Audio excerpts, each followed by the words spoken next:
pada dasarnya di dalam syariat kita yang namanya hutang piutang itu dibolehkan. Ya dibolehkan hutang piutang itu, tapi harus ada ilmunya. Ya kita harus tahu adab-adabnya. Kita harus tahu syarat-syaratnya. Ya sesuai dengan firman-firman Allah Subhanahu wa taala ya di dalam Quran surat Al-Baqarah ayat 282, itu adalah ayat yang paling panjang. Ya di dalam surat Al-Baqarah ayat 282 itu ayat yang paling panjang dan itu berbicara tentang masalah hutang piutang.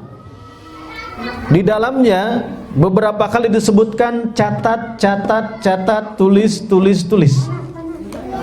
Ya, itu dasarnya. Kemudian yang kedua, dalam hadis riwayat Bukhari bahwasanya Nabi Shallallahu alaihi wasallam dahulu pernah berhutang makanan kepada seorang Yahudi.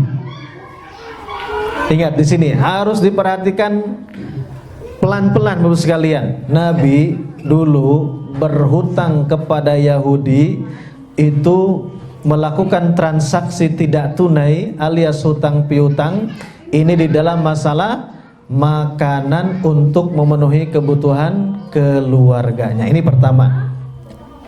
Ini ada ilmu penting di sini.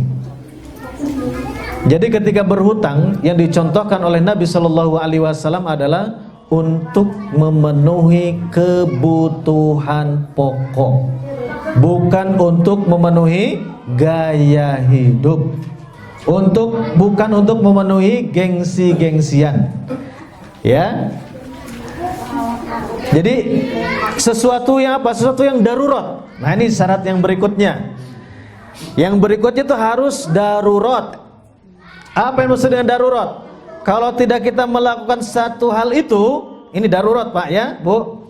Kalau kita tidak melakukan hal itu, maka kita akan kehilangan nyawa. Ya. Jadi kalau belum ada kondisi seperti itu, kita akan kehilangan nyawa. Tidak boleh kita mengambil sesuatu yang diharamkan oleh Allah Subhanahu wa taala.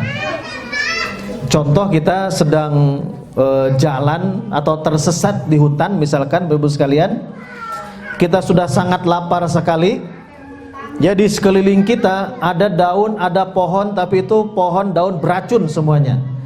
Ternyata di hadapan kita yang ada adalah hewan-hewan yang haram misalkan, ya, semacam ular misalkan ya, atau yang lain, atau ada bangkai apa gitu, tapi itu haram.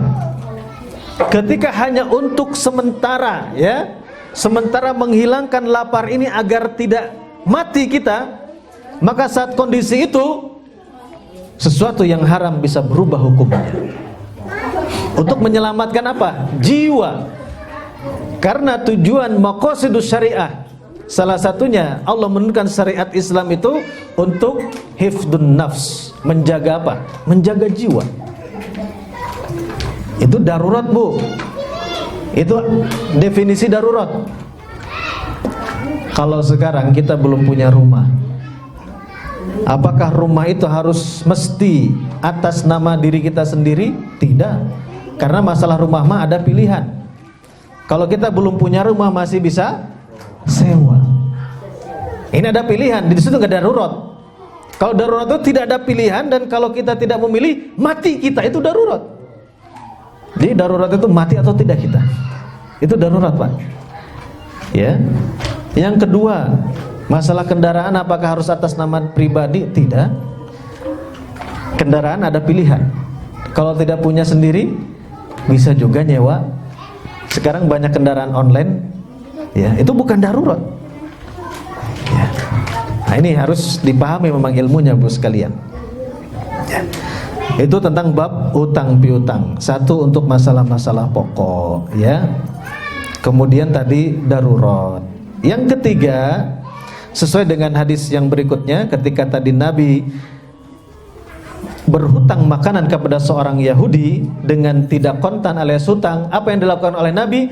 Nabi sudah menyiapkan baju besinya sebagai jaminan. Jadi kalaupun Nabi katakanlah tidak bisa membayar hutang makanannya, sebetulnya sudah lunas karena sudah ada baju besinya. Yang dia apa? Dijaminkan oleh siapa? Oleh Nabi Shallallahu Alaihi Wasallam. Lihat, Nabi Shallallahu Alaihi Wasallam menjadi contoh, menjadi teladan terbaik untuk kita sebagai umatnya di dalam berhutang. Jadi kalaupun mau berhutang, contoh siapa? Nabi Shallallahu Alaihi Wasallam sudah menyiapkan alat untuk membayar hutangnya. Nah sekarang kita ngutang asal baik, Pak. Makanya hutang itu bos sekalian membayar kepastian dengan ketidakpastian. Kalau sekarang itu, ya membayar kepastian dengan ketidakpastian. Ketika bapak ibu teken itu ngutang itu pasti harus dibayar. Sedangkan alat untuk membayarnya pasti tidak. Walaupun pebisnis sukses, bisnis itu bisa untung bisa rugi. Ya, ketidakpastian membayarnya itu. Membayar kepastian dengan ketidakpastian. Ya, ini hati-hati Ibu sekalian ya. Jadi ketika dalam berhutang, selain tadi hutangnya harus dengan sesuai syariat Allah. Tadi dalam Nabi berhutang itu tidak ada ribanya hutangnya ya. Tidak ada kezoliman di dalamnya, tidak ada tipu menipu di dalamnya Bapak sekalian. Kemudian kita pun harus mencatat masalah hutang piutang. Ya, kemudian tadi yang dilakukan oleh Nabi ketika berhutang harus siap membayarnya. Jadi ada rencana ketika berhutang itu. Rencana bagaimana nanti saya membayar hutang. Minimal Bapak Ibu punya gaji deh. Gaji bulanan. Misalkan bulan ini Pak Haji punten Nabi nunjuk karena repet. Nah, Pak Singgi nggak ngerti nih pasti. Karena repet apa ini Pak ya? Pak Haji bulan ini saya sedang kesusahan gitu ya. Saya sudah habis bekal ini Pak Haji. Ya, insya Allah gajian bulan depan saya bayar. Ya, nah, itu boleh ketika ada jaminan di bulan depannya gaji kita untuk membayar hutang kita. Ya, tapi tadi hutangnya tidak boleh ada ribanya ya. Ya, hutang boleh, tapi tidak boleh ada ribanya di dalamnya. Tidak boleh ada kezaliman, tidak ada penipuan di dalamnya.